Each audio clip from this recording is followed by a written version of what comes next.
It's lights out, everybody, and welcome back to the Low Downforce podcast, the Forefront Formula One podcast. We're still missing Matt. He's going to be back very, very soon, so you're going to want to keep following us along because Matt's coming soon. But for now, you have myself, Ben, you have J9, and you have Josh. We are into the European part of the F1 season. We've just had our first race in Imola. We have yet to see if it is the last race in Imola this year. We'll certainly talk about that. But, I mean, I threw a big watch party. I missed you guys. I know you guys couldn't make it. But it was a blast, and the race kind of lived up to it. So getting right into it, race ratings, how are we feeling after the first of two Italian races this year? I'm going 7 out of 10. I feel like I've kind of been hovering around this range for a while, but I feel like the track itself, I'll get into this later, but the track itself, like there's not a whole lot of areas for passing. But I think the fact that Pirelli went with the softest tires, like there was a little bit more tire strategy than normal built in. So I thought it was good. Yeah, for me, it was honestly an 8 out of 10. And at first I thought it was a little boring. I'm sure we all did. And you saw that first group of cars go in for pit for their different tires, like trying to do a different tire strategy. And a lot of times you saw like divided by team, like half the team would go and the other half team would stay out. And so I thought that strategy was really interesting. And I was kind of waiting like, okay, are the people who went first going to have a better trajectory to make it to the end and beat the ones up front when they have to go pit? How is that going to work? Will there be enough time? All of us were thinking that. And then with the yellow flag and the safety car, that just like completely changed the race. And that's why I thought it was an 8 out of 10 because anything can happen in the race. You never know.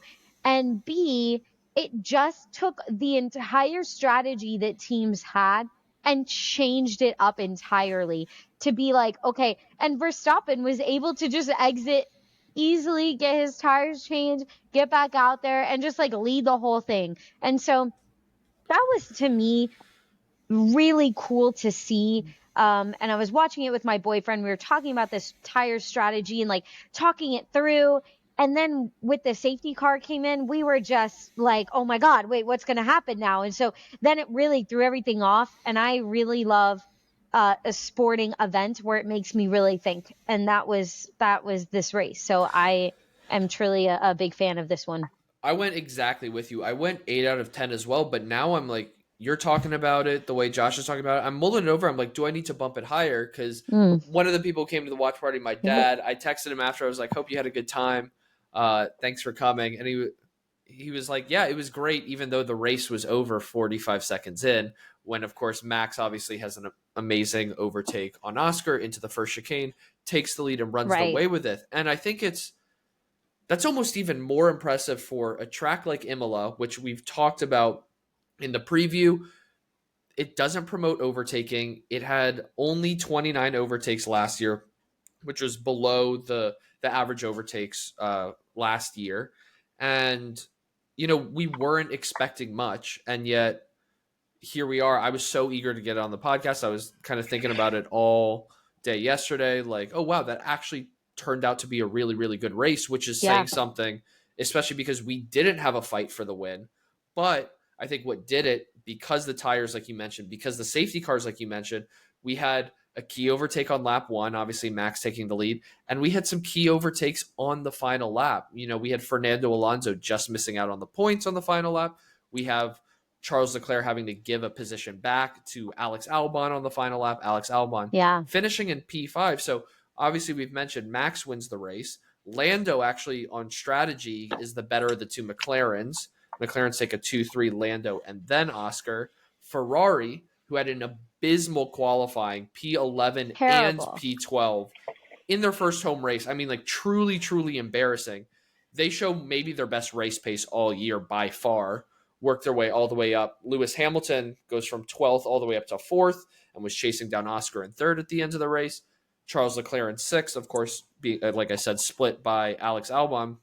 George Russell in 7th got the strategy wrong. His first time finishing out of the top 5, And then you get Carlos Sainz in the second, Williams in eighth, Isaac Hadjar in ninth, and honorable mention Yuki Tsunoda, who I predicted finishing 10th. Yes, you did. He finishes 10th after not just crashing his car during qualifying, he flipped his car in qualifying. It was terrifying.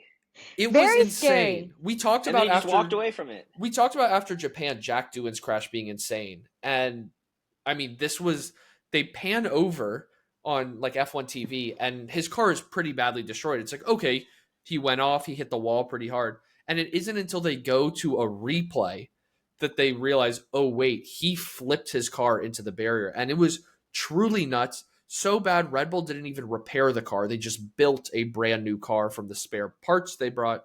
And then he goes from the pit lane start all the way up to P10. So, yeah.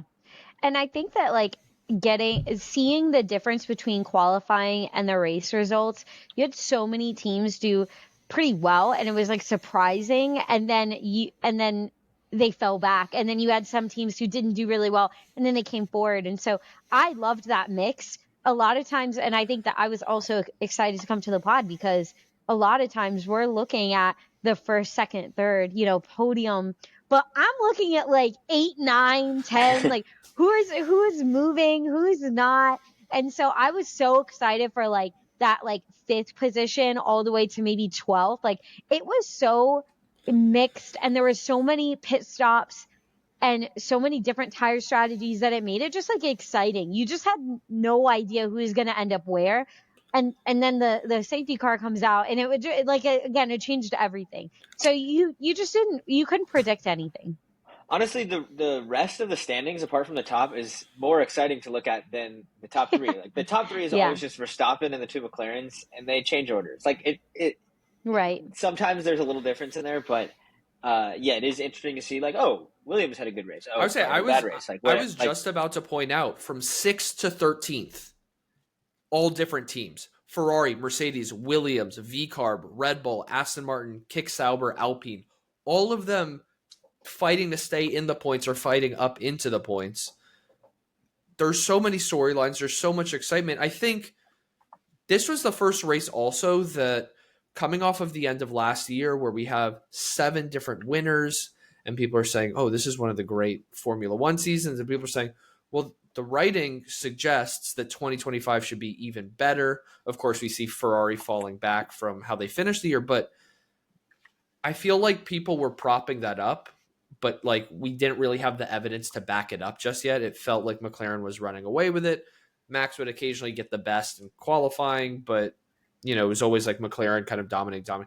This was the first race of the year where I really realized we're a lot closer to the part of the season where multiple teams can be winning, multiple teams can be getting podiums, all 10 teams, have a chance of scoring points. Like this was the kind of the turn. I know a lot of teams brought upgrades where, okay, now we're getting into that part of the season where we are going to see Williams fighting Ferrari. We are going to see Aston Martin fighting for points again, But, this is the first weekend Mercedes looked really not good.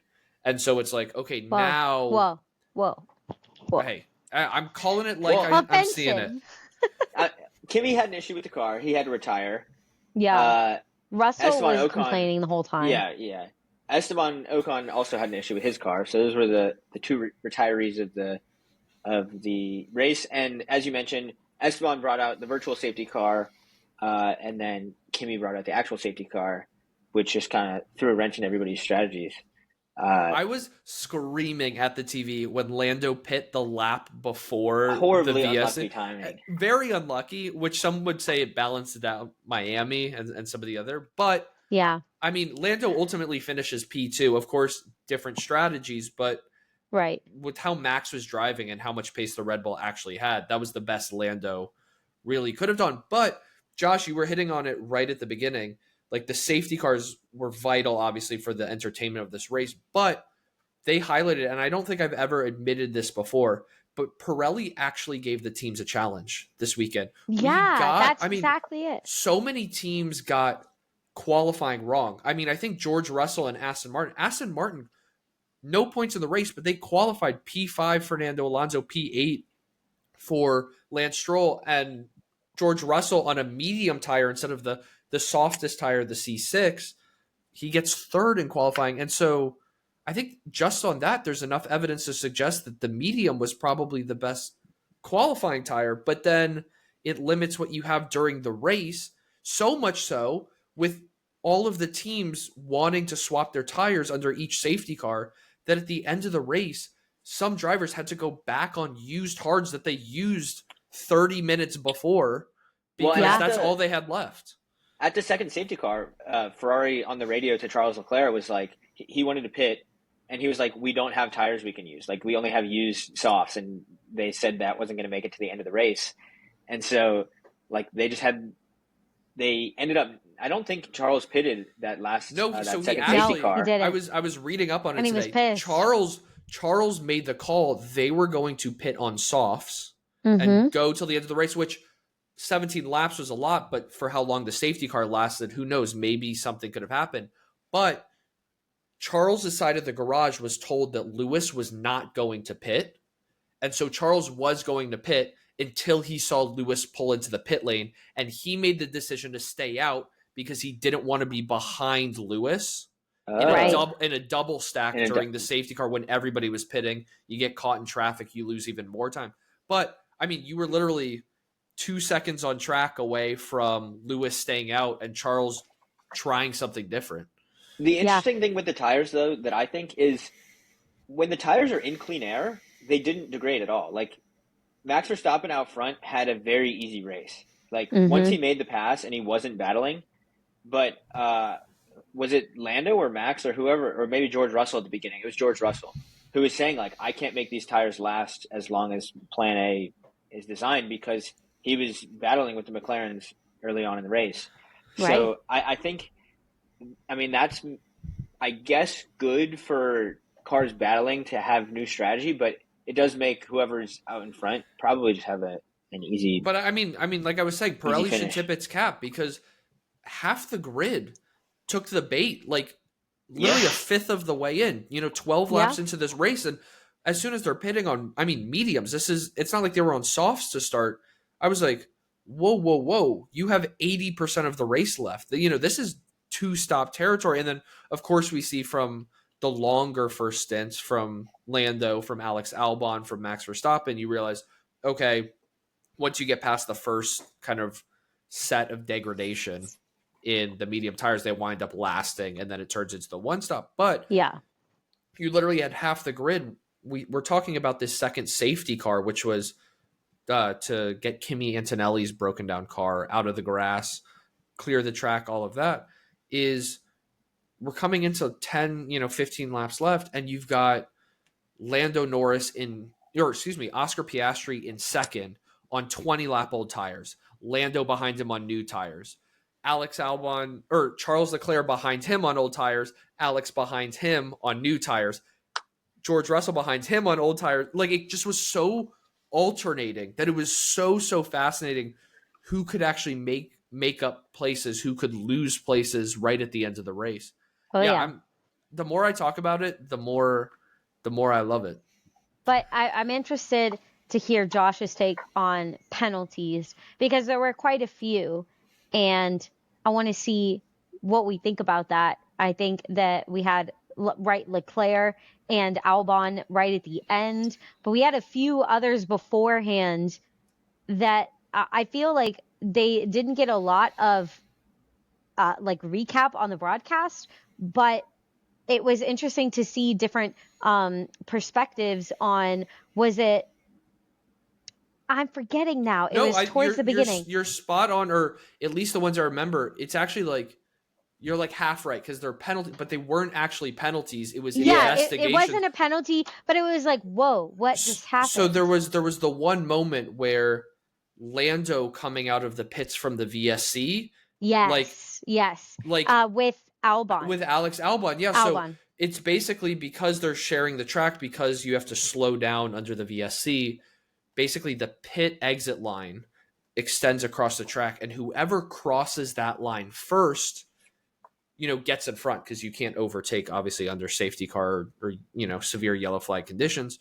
And so Alex Albon, it looks like on the replay, beats Lando to the line, but Williams tells him to let Lando go in front. And then the following lap, Albon winds up pitting. So there's not really, if he doesn't pit, if he stays out for whatever reason, they investigate it. They might have told Lando, to give the place back to Alex Albon or a time penalty or something like that, which would have massively affected the race. And then I think the one you wanted to get Josh's opinion on at the end, we talked about Charles Leclerc, the team telling him to give Alex Albon the place back at the end of the race. Yeah, I mean, he probably did push him off. I think it probably would have been a penalty if he didn't give the place back. And because the race was so tight after the safety car, they didn't want to risk the 5-second penalty to drop back even more places. Yeah. But that would have been pretty bad. The sneaky good part about that having to give the place back is the battle between Leclerc and Albon allowed Lewis Hamilton to go through. Exactly. So they didn't want to jeopardize that. Yeah. So, and Josh, you always have like a very clear cutthroat opinion of like, yes, no, like, yes, it was great, or no, it was wrong, and they should have done X, Y, Z. And usually we're on opposite sides. But I think that this one, like Leclerc should have given the room and he didn't. And then Leclerc complained like after he had to give the position back, being like, what are we not racing anymore? And I was like, dude, you have to give the other guy room in order to keep driving. You can't purposely cut him off. It's interesting. I mean, the issue is that Alex's tires were ahead at the apex. I was going to say, well, exactly. That's true as well. I don't know if I completely agree. I think it's definitely enough in the gray area. I could see an argument for saying, oh, the way Leclerc broke late, into that turn, he gets back to the apex. It comes back to that whole argument of Max Verstappen and Oscar Piastri in Saudi Arabia. If you dive bomb to be leading at the turn, but you're not going to make the track, like, how does that work? Yeah. And I think it's interesting. I think Ferrari played it right by telling him to give the position back just out of caution. I think it was a risk reward thing that they determined. And it's interesting. A lot of people are saying, oh, well, if he doesn't give the spot back and Leclerc gets a 5-second time penalty for forcing the driver off the track, he drops to 8th. But I think it was even worse than that. We've seen, other than lap 1 incidents, that's a 10-second penalty. That would have dropped Charles out of the points entirely, all the way down to 12th. And so, obviously to the driver, you hear him on the radio, it sucks at the end of the race because you're fighting for points and all of that, especially, in the closest racetrack of the season to Ferrari's home, all of that, you want to get the best result you can. But yeah, you hedge your bets. And the thing that's interesting though is, I think if Alex is a little more patient, if he's not trying to make that overtake right on that lap, I think how it ended is how it was always going to end. Unlike Miami last race, Ferrari definitely had faster pace at the end of that race than Alex Albon did. It wasn't that, Alex Albon was ahead of them comfortably. Alex Albon was fighting. And I think the reason he runs off track like that is being stuck behind Leclerc, Hamilton was catching him. And I think that if he doesn't get past Leclerc before Hamilton catches him, I don't think he's able to get past both because he's just lost too much time, stuff like that. But I think Hamilton would have passed Albon anyways, even if he got past Leclerc cleanly. So it's interesting. I can kind of see it 50-50, but interesting that Ferrari, didn't want to deal with the gray area and leave it up to the stewards, because that would have been absolute carnage if one of the Ferraris got bumped out of the points after the fact. Yeah, that the fan base is already toxic as is. That would be crazy. But we might as well keep these differing opinions going. It is time for, we've tried it once before, we're going to try some track takes again. Of course, one of us is going to kind of have a reaction, how it's going to affect the season, how it's going to affect the next race, something like that. And the rest of us are going to say green flag, we agree, red flag, not buying it at all, or somewhere in the middle with a yellow flag. Josh, you want to kick us off with yours? Yeah, so I teased it a little bit at the beginning, but my track take is that Imola getting replaced by Madrid is actually not that bad. Like, the track itself, there's only one DRS zone. There's not that many places to overtake. Like, it is a technical track, but in terms of, like, pure racing, there's not that much to do here. I think Madrid will also be maybe a mid-track. I don't know about that. but getting rid of Imola on the calendar and replacing it with another one, if they want to only have one Italian Grand Prix, it's not that big a deal. I'm red flagging this so hard. I Yeah. so disagree because I thought the whole thing was that Madrid was replacing Barcelona. And so it's like, okay, then why do you have to kick another track off? Your net zero, gain in races already. Yeah. And the thing, right, is like, I think if anything, this weekend proved that Imola can have great races. There can be excitement. There's almost unparalleled history at this track. And all of the drivers talk about how great of a track it is, how it's a driver's track in the sense that, there's so much gravel around the turns that if you risk it, you gain time. But if you risk it a little too much, you go off, you get punished for your mistakes. You might have been able to convince me after last year's race, which was definitely a snooze fest. But after this one, there's no way you can convince me that taking off Imola is good for the sport. Well, I disagree because I think you have to look at all the years together. And I think this year's was really defined by tire strategy. So I'm going to yellow flag this and say I think they need to throw in more opportunities to have different strategies, especially with tires, but also maybe making certain rules, like you have to pit a certain number of times, like throw something else in there, because yes, it's a great track, but it can be a snooze fest. So you have to balance that with other requirements or regulations, something like that, to still keep it exciting, keep it interesting, keep people on their toes. So I'm going to yellow flag it. Pirelli just needs to come out with the C7 next year. They just need to get a softer tire every year. Just keep building tires that are different. The only reason I want to keep it is because it's close to Maranello. Okay, fair. Sounds like a Ferrari fan right there. Okay, my track take, we've talked about Alex Albon. He's coming off back-to-back P5s. I think that Williams is going to get a podium this year. And I think that, I wouldn't even be that surprised by it. It would be their first podium since Baku in 2017. If you don't count the Belgian Grand Prix in 2021, which George Russell, then driving for Williams, got on the podium because that race only lasted for 3 laps before they canceled it due to weather. I'm going big time green flag here. We got our Monaco predictions coming up. I seriously thought about putting a Williams on the podium. Spoiler alert, I did put a Williams on my podium for next weekend, but we will get there in our Monaco I'm going to preview. green flag it too. We're going to keep it at that. He's driving really well. I think he's just going to continue to get better and better, and you never know what's going to happen in a race. So we shall see. Flag. Wow. What about your track take, J9? All right. My track take, I went back and forth on a couple different options here, but I really do think that Yuki will continue to not be a good partner for Max Verstappen. I saw him do well this race, but not entirely well. And I just don't think it's really what Red Bull is looking for in terms of his performance. In a Red Bull, you should be getting top 5 consistently, and he is not. And so I know that they're up against some pretty fast cars, but I don't think he's going to last. I think he's going to be replaced next year.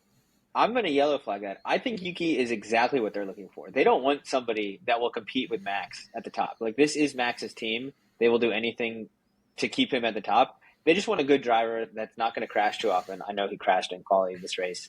Won't crash too often. We'll get good data for the team and help make Max's car better.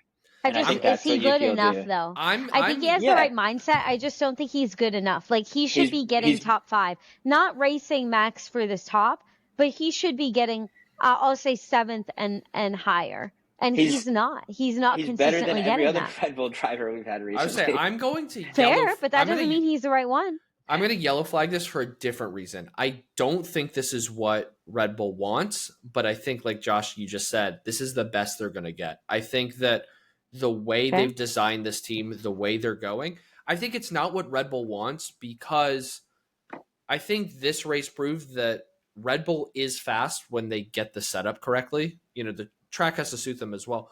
And I don't know if Yuki is the right guy to provide the right feedback with enough experience in the car. I think really the discontinuity is, even if you keep Checo Perez, I don't see him doing necessarily better than Yuki is right now, but I don't really see him necessarily doing that much worse. But we know Checo understands why the car is bad, and he at least is familiar in that he can communicate well in there. But I mean, Yuki just went pit lane to 10th place. He's scoring points. They definitely made the right choice swapping him for Liam Lawson, because Liam Lawson can't even keep up with his V-Carb teammate in Isaac Hadjar. So at least he didn't crash this race. Liam Lawson, he hit somebody in every single race. Well, he's something else.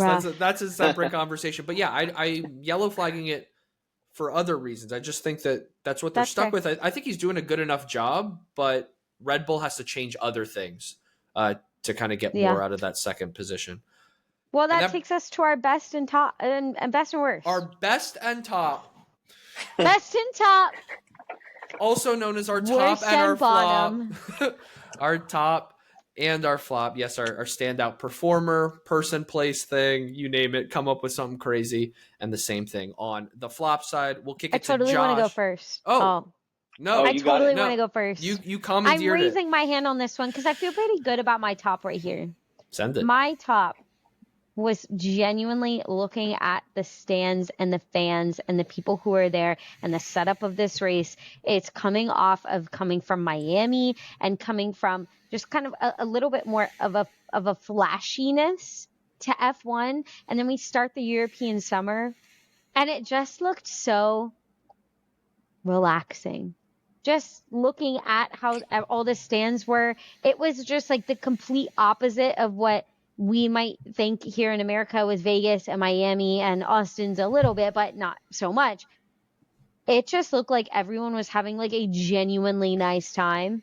And I was very jealous that I wasn't there. People were like on grass hills just watching the race. And I feel like that was like the essence of what racing really is. It doesn't need, don't get me wrong. Miami, great spectacle, great to be there. It's flashy. It's Miami. It's Vegas. You know, it like those races kind of mimic what the city is. This one was just like great to focus on racing. And it just looked like one that I would really kill to go see. And everyone looked like they were having fun. Now it was very red. It was very red. Looking at all the Ferrari fans, of course. But it looked like everyone was just genuinely happy. They were in a setting of, Italy. And it was just great to see. And that was a top to me. There were so many other things in the race that could be a top. But this was like, wow, we are starting the European summer. And this is what it looks like. I 100%, and it was beautiful. I 100% agree. And that kind of surprised me with Josh's track take, especially as a Ferrari fan. Like, how do you remove the Tifosi from the sport? I've made the decision, if I get wealthy... You don't remove the Tifosi. The Tifosi are everywhere. Well, I made the decision, like going back, piggybacking on you, J9. If I get rich enough, I want to own one of the houses where you can just go on the roof and watch the race in Imola. It looks like the greatest life of all time. What could be bad? And talking about what could be bad, my top is actually some of the poor qualifying performers doing well in the race. It wasn't all of them. Kimi Antonelli, home hero, qualifies P13, DNF, so it doesn't apply to everybody. But bad qualifiers, I'm talking about Lando Norris underperforming. I'm talking about the Ferraris underperforming, and we already touched on Yuki Tsunoda's crash. Lando Norris, 0.3 off of his teammate. That's the largest gap between the two McLarens in qualifying, aside from Lando's crash in the Saudi Arabian Grand Prix qualifying. He's 0.3 off Oscar, who takes pole, but he goes from P4 to P2, winds up being the lead McLaren across the line. So a much better Sunday than Saturday for him. Same is true for Ferrari. We talked about an absolute embarrassment, both of them going out in Q2. And like, it wasn't even like a mistake. They just couldn't find pace in that car on Saturday. And normally we've seen this year, not necessarily as egregious as both being out in Q2, but even when they qualify further down in Q3, that they just don't have the race pace to do anything about it a day later. This was a change from that. They brought a lot of upgrades, and we see Charles Leclerc making up 5 spots, Lewis Hamilton making up 8 spots. And we mentioned it already. Yuki Tsunoda going from a pit lane start into the points. You always got to tip your hat to that, because that was amazing. Yeah, he fought his way through. Josh? I was thinking about also going with Ferrari, but because you covered it, I'm going to go Isaac Hadjar. Finished P9, got 2 points, and he just had like a sneaky good weekend all around. Like he was kind of just cruising along, but like didn't make any big mistakes. Had Mm-hmm. a good race, and continues to outperform Liam Lawson, who is obviously not going to be in that seat very long based on how Red Bull operates. But yeah, I mean Isaac is doing a good job being a short little Frenchman. It was like a little fish in the big sea. I saw He's killing it. I Going know. with all the big guys. I saw I know Kimi Antonelli. He's obviously had some incredible results both in qualifying and in the race, but he has the benefit of having a Mercedes underneath him. You know, Mercedes has competed for podiums pretty much every race this year. VCarb, nowhere near that. Now, nowhere near in performance, nowhere near in expectation, and yet Isaac Hadjar, I believe he's the only driver in the history of Formula One. I mean, of course, he's got a short career, who's made it into Q3 in every single race he's competed in, which, you know, with how we expected VCarb to be, with how we thought the midfield would be competitive, we didn't think that he might even be close Right. to Q3. Yeah. So he's definitely standing out as one of the top rookies this year. I saw Well, this which one one? tweet. Oh, I saw this one tweet that was talking about how he got like adopted into the friendship of Pierre Gasly and Yuki Tsunoda, who are like best friends from their time at AlphaTauri together. And it was like, why is Yuki or why is Yuki or why is Isaac part of this? And it's like you take the French part of Pierre Gasly and the short part of Yuki Tsunoda, and you get Isaac Hadjar. Spot on. Yeah, you're not wrong. You're not wrong. But those are our best and tops. It's time for our worst and flops as we're going with this episode. I have so many options. Pick one. Go for it. Oh, by all means. Aston Martin, you suck. Just so disappointing. Like, qualifying was so good, and I had so many high hopes for them. I was like, Fernando Alonso finally doing well. And then he just fucking flops. Like, it was just so bad. And I felt really bad. I'm not gonna lie. Like, I felt really bad for Fernando. And then, like, on the radio, he was like, this is fucking shit. And he was complaining the entire time. And I really felt bad for him. He's in a shitty ass car. All my listeners are really gonna be like, why does this girl curse so much? It's But okay. I just felt We mark the episodes as explicit, so fair game. so good. I just feel so it's just for me. I feel so bad for Fernando because he just has this like legendary reputation, and he is a very good driver, and he's in just such a shitty ass car that like it doesn't look like it. Like anyone new to this sport is like, who is that? Why is he here? Why he's so old? Like who wants him? And like there's just so much that comes with Fernando Alonso, and he has such a good driver behind you, and you produce such a bad car. I feel so passionate about this because you want to give the guy like at least a mid car, you know, like something that drives well. I just feel like he's in like a Honda Civic trying to drive against like, I don't know, Next year, Porsches. Aston Martin's gonna have a Honda engine. God damn it. It really is going to be like a Honda Civic. And I apologize for any of our listeners who do drive a Honda Civic. Really great, reliable. It's a great road car, but it won't do 200 for you. So it's just not going to get there. And so it was an absolute flop. They had a really, really good chance of getting solid points. Fernando doesn't even have points. yeah. And I felt like this was his race. And then it just... He was went away. He was half a second off of scoring a point, but he doesn't get it. Like you mentioned, he says he's the unluckiest driver in the world. I almost went Aston Martin with my flop, and you hit the nail on the head. I don't think they qualified P5 and P8. They're never going to qualify that well the rest of the season. There's no chance. And so this was his moment. So if you bring a good upgrade and you can't even make the most of qualifying so highly, I don't know what will get them points. But You're done. about another person who was in a good spot for points and unfortunately leaves empty-handed. I'm going Kimi Antonelli. We talked about him crashing out it's sad. You want him to do well. He didn't do But well what in happened? It wasn't very clear. It It was a seems like car he had issue. some kind of car failure. Obviously not his fault, but Yeah. he did a lot of damage the day before. George Russell, his teammate, qualifies P3. He gets knocked out just behind the Ferraris in P13.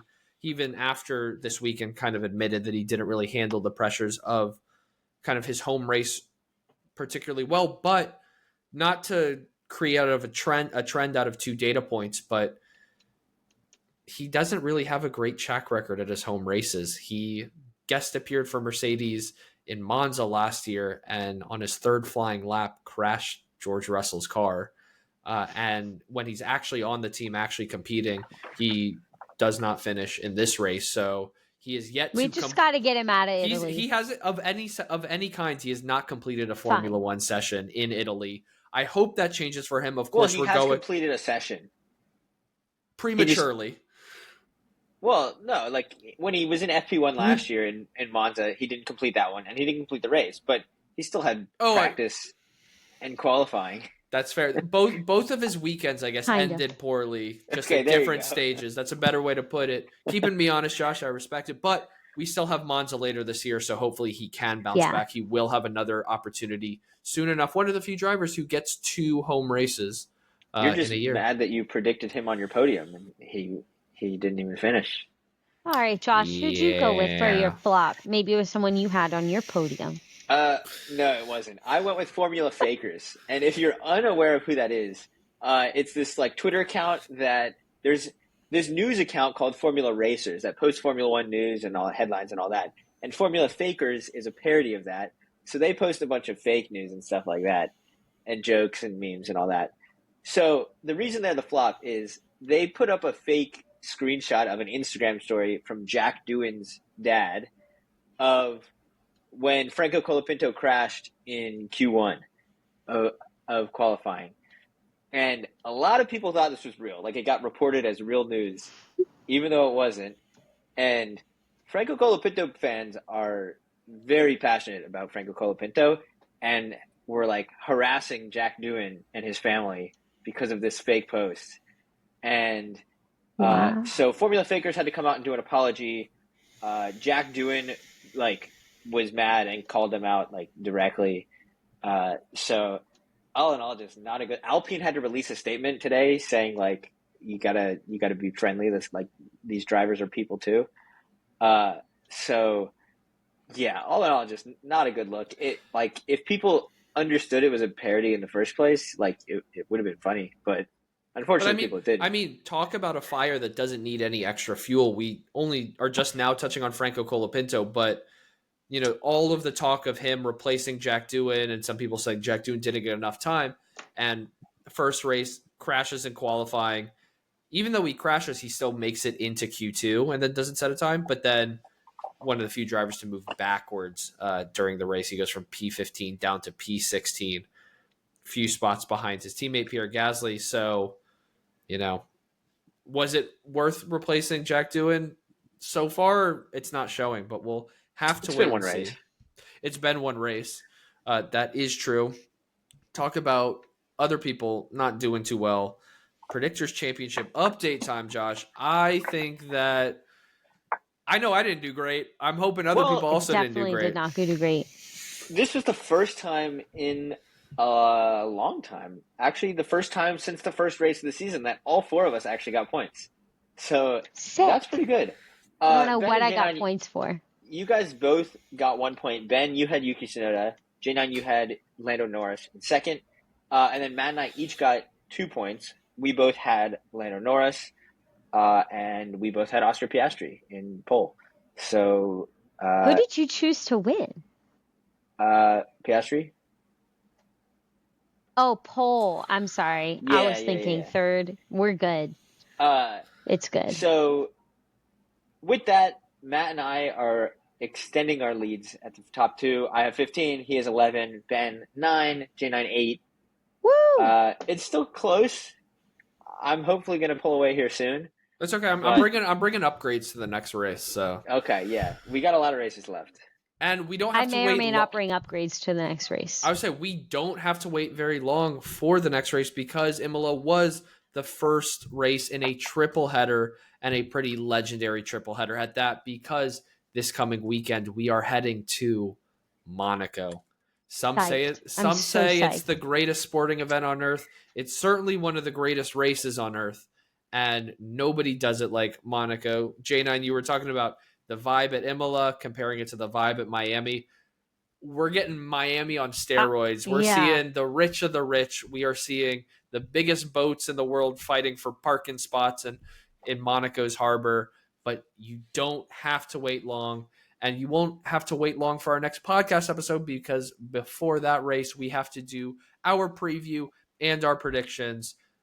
We are buckling in. It is going to be a great race this year with a couple of interesting changes that will hopefully make it less of a snooze fest. But we will talk to you about that in the next episode. Until then, everybody, stay speedy.